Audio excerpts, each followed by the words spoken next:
ಹರಿ ಓಂ ಗುರುಭ್ಯೋ ನಮಃ. ಆತ್ಮೀಯರೆಲ್ಲರಿಗೂ ನಮಸ್ಕಾರ.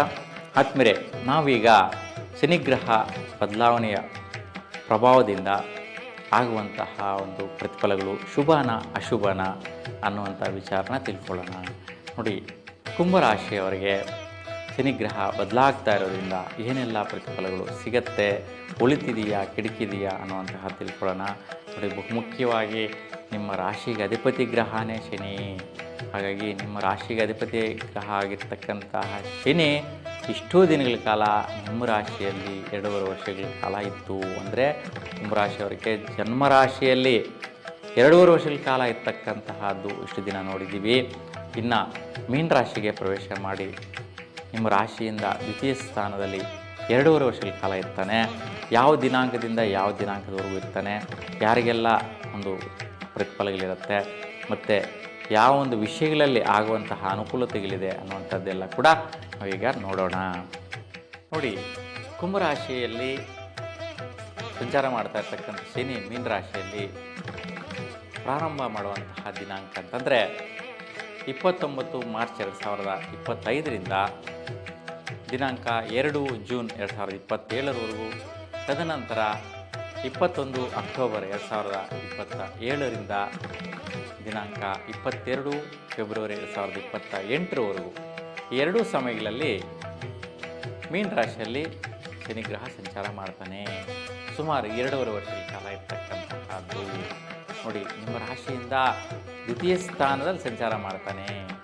ಯಾರಿಗೆಲ್ಲ ಈ ಒಂದು ದ್ವಿತೀಯ ಸ್ಥಾನದಲ್ಲಿರ್ತಕ್ಕಂಥ ಶನಿಯ ಪ್ರಭಾವ ಇರುತ್ತಪ್ಪ ಅಂತಂದರೆ, ಬಹುಮುಖ್ಯವಾಗಿ ಯಾರೆಲ್ಲ ಶ್ರಮದಾಯಕ ಕೆಲಸ ಕಾರ್ಯಗಳು ನಿರ್ವಹಿಸ್ತಾ ಇರ್ತೀರಾ, ಮತ್ತು ಒಂದು ಕಠಿಣವಾದಂತಹ ಪರಿಶ್ರಮದಲ್ಲಿ ಉದ್ದಿಮೆಗಳಲ್ಲಿರ್ತಕ್ಕಂತಹವರಾಗಿರ್ಬೋದು, ಮತ್ತು ಮಿಲಿಟ್ರಿನಲ್ಲಿ ಕೆಲಸ ನಿರ್ವಹಿಸ್ತಾ ಇರ್ತಕ್ಕಂತಹವರು, ಮತ್ತು ರಕ್ಷಣಾ ಇಲಾಖೆಯಲ್ಲಿ ಪೊಲೀಸ್ ಡಿಪಾರ್ಟ್ಮೆಂಟಲ್ಲಿ ಕೆಲಸ ನಿರ್ವಹಿಸ್ತಾ ಇರ್ತಕ್ಕಂಥವರು, ಸೆಕ್ಯೂರಿಟಿ ಕ್ಷೇತ್ರದಲ್ಲಿರ್ತಕ್ಕಂಥ ಸೆಕ್ಯೂರಿಟಿ ಗಾರ್ಡ್ಸ್ ಆಗಿರ್ಬೋದು, ಸೇವಾ ನಿರತರಾಗಿರ್ಬೋದು, ಇಂತಹವ್ರಿಗೆಲ್ಲರಿಗೂ ಕೂಡ ಈ ಒಂದು ವಿಷಯಗಳು ಅನ್ವಯಿಸುತ್ತೆ.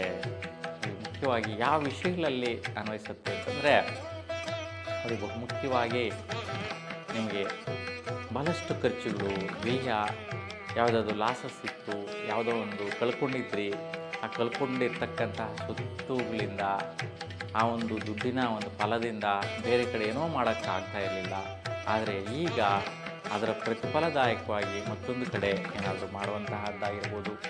ನೀವು ಏನು ಕಳ್ಕೊಂಡಿದ್ದೀರ, ಲಾಸ್ ಆಗಿದೆ, ಆ ಒಂದು ವಿಚಾರದಿಂದ ತುಂಬಾ ಮಾನಸಿಕವಾಗಿ ಕ್ಷುಬ್ಧರಾಗಿರ್ತಕ್ಕಂತಹದ್ದು, ತೊಂದರೆಗಳನ್ನು ಎದುರಿಸಿರ್ತಕ್ಕಂತಹದ್ದು ನಡೆದಿರುತ್ತೆ. ಆದರೆ ಅವೆಲ್ಲವೂ ಕೂಡ ವ್ಯಯ, ಲಾಸು ಅಂದ್ಕೊಂಡಿರ ಈಗ ಹಣಕಾಸನ್ನು ಗಳಿಸುವಂತಹ ಸ್ಥಿತಿಗೆ ಹೋಗ್ತಾ ಇದ್ದೀರಾ. ಅಂದರೆ ಏನು ಕಳ್ಕೊಂಡಿದ್ದೀರೋ ಅದನ್ನು ಮರಳಿ ಪಡೆಯುವಂತಹ ಒಂದು ಪ್ರಯತ್ನ. ಅದೇ ಸ್ವತ್ತುಗಳು ಪಡೆದಿದ್ದರೂ ಕೂಡ ಪರ್ಯಾಯವಾದಂತಹ ಒಂದು ಸ್ಥಾನ, ಪರ್ಯಾಯವಾದಂತಹ ಬಲ, ಪರ್ಯಾಯವಾದಂತಹ ರೀತಿಯಲ್ಲಿ ಹಣಕಾಸನ್ನು ಗಳಿಸುವಂತಹ ಸ್ಥಿತಿ ಈ ಒಂದು ಸಮಯದಲ್ಲಿ ಮೀನ ರಾಶಿಯಲ್ಲಿರುವಂತಹ ಶನಿ ನಿಮಗೆ ಪ್ರತಿಫಲನ ಕೊಡ್ತಾನೆ. ಈ ವಿಷಯದಲ್ಲಿ ಉತ್ತಮವಾಗಿದೆ. ಇನ್ನು ವೈಯಕ್ತಿಕವಾಗಿ ನಿಮ್ಮ ಒಂದು ದೃಢವಾದ ಸಂಕಲ್ಪಗಳು, ಕಠಿಣವಾದಂಥ ಸ್ಥಿತಿಗಳು, ಮತ್ತು ಮನೋಸ್ಥಿತಿಗೆ ತುಂಬ ಚಿಂತೆ, ಯೋಚನೆ, ದುಗುಡಗಳು ಇರುವಂತಹದ್ದಾಗಿರುತ್ತೆ. ಅವನ್ನೆಲ್ಲವೂ ಕೂಡ ದೀರ್ಘಕಾಲದಿಂದ ನೀವು ಸಹಿಸ್ಕೊಂಡಿರ್ತಕ್ಕಂಥದ್ದು, ದೊಡ್ಡ ದೊಡ್ಡ ಪ್ರಯತ್ನ ಕಾರ್ಯಗಳಿಗೆ ಕೈ ಹಾಕಿ ಅವು ಆಗದಿರ ಇರ್ತಕ್ಕಂಥದ್ದು ಆಗಿರುತ್ತೆ.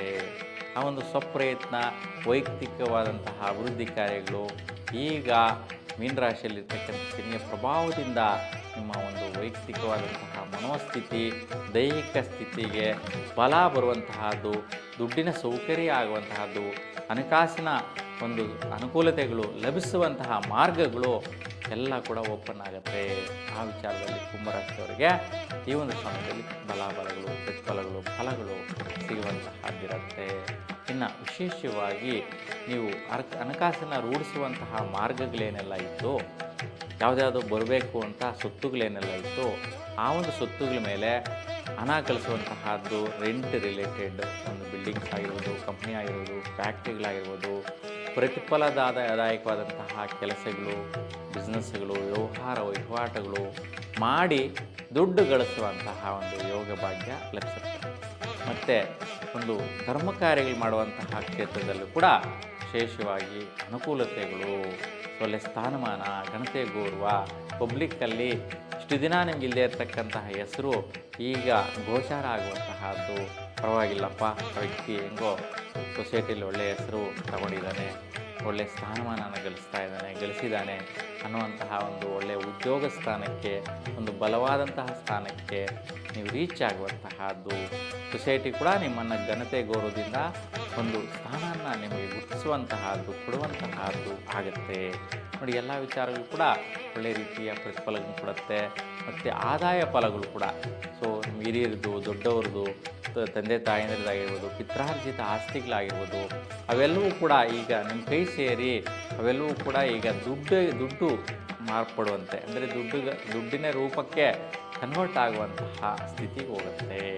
ಅಂದರೆ ಯಾವುದೋ ಒಂದು ದೀರ್ಘಕಾಲಿಕವಾದಂತಹ ಪ್ರತಿಫಲಗಳಿಂದ ನಿಮಗೆ ಇನ್ಕಮ್ ಸೋರ್ಸ್ ಕ್ರಿಯೇಟ್ ಆಗುವಂತಹದ್ದು, ಇವೆಲ್ಲವೂ ಕೂಡ ಒಂದು ಧನ ಸಹಾಯ ಆಗುವಂತಹ ಪ್ರತಿಫಲ ಸಿಗುತ್ತೆ.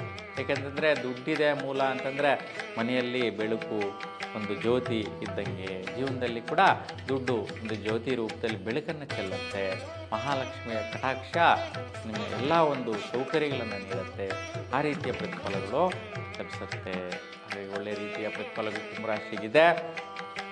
ಆದರೆ ಸುಮಾರು 5 ವರ್ಷಗಳ ಕಾಲ ಸುಮಾರು 7.5ರಿಂದ ಹತ್ತರಿಸಿ ಹೋಗಿರ್ತಕ್ಕಂತಹದ್ದು ಇರುತ್ತೆ. ಇನ್ನೂ ಕೂಡ 2.5 ವರ್ಷಗಳ ಕಾಲ ಇರುತ್ತೆ.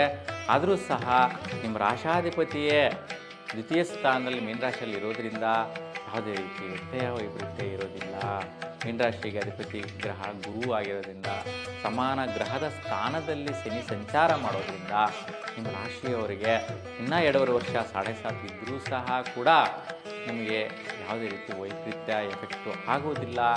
ಇನ್ನು ಮುಂದೆ ಇಷ್ಟು ದಿನಗಳ ಕಾಲ 5 ವರ್ಷಗಳಿಂದ ನೀವು ಅನುಭವಿಸಿರ್ತಕ್ಕಂತಹ ಒಂದು ನೆಗೆಟಿವ್ ಎಫೆಕ್ಟ್ ಏನಿದೆ, ನಕಾರಾತ್ಮಕವಾದಂತಹ ಒಂದು ಎಫೆಕ್ಟ್ಸು, ಆ ಒಂದು ದೋಷಗಳು, ಪ್ರತಿಫಲಗಳು ಅವೆಲ್ಲವೂ ಕೂಡ ಈಗ ಪಾಸಿಟಿವ್ ಆಗುವಂತಹದ್ದು, ಸಕಾರಾತ್ಮಕವಾಗಿ ಮುನ್ನಡೆಯುವಂತಹದ್ದು, ಒಂದು ದುಡ್ಡು ಗಳಿಸುವಂತಹ ಪ್ರತಿಫಲಗಳ ಯೋಗ್ಯತೆ ನಿಮ್ಮದಾಗಿರುತ್ತೆ. ಆ ರೀತಿಯ ಅನುಕೂಲಗಳನ್ನು ನೋಡ್ತೀರಾ.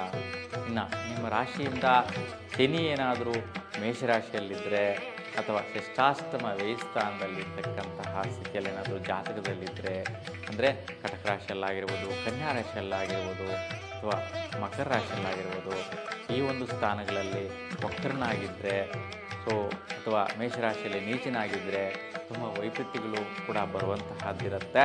ಹಾಗಾಗಿ ನಿಮ್ಮ ಜಾತಕಗಳಲ್ಲಿ ಸ್ವಲ್ಪ ಈ ಒಂದು ಶನಿಯ ಒಂದು ಸಂಚಾರ ಜಾತಕದಲ್ಲಿ, ಅಂದರೆ ನಿಮ್ಮ ಜನ್ಮಕಾಲದಲ್ಲಿ ಎಲ್ಲಿತ್ತು ಅಂತ ಸ್ವಲ್ಪ ನೋಡಿಕೊಂಡು ಪರಿಹಾರ ಮಾಡ್ಕೊಳ್ಳೋದು ಉತ್ತಮವಾಗಿರುತ್ತೆ. ಏಕೆಂದರೆ ಗೋಚಾರದಲ್ಲಂತೂ ಶುಭದಾಯಕವಾದ ಫಲ ಕೊಡ್ತಾನೆ. ಆದರೆ ನಿಮ್ಮ ಜಾತಕದಲ್ಲಿ ಎಲ್ಲಿದ್ದಾನೆ, ಎಷ್ಟು ಪ್ರಮಾಣದಲ್ಲಿ, ಯಾವ ಸ್ಥಾನದಿಂದ ಏನೇನು ಬಲಗಳು ಕೊಡೋಕ್ಕೆ ರೆಡಿ ಇದ್ದಾನೆ ಅಂತ ಕೂಡ ನೋಡ್ಕೊಳ್ಳೋದಿರುತ್ತೆ.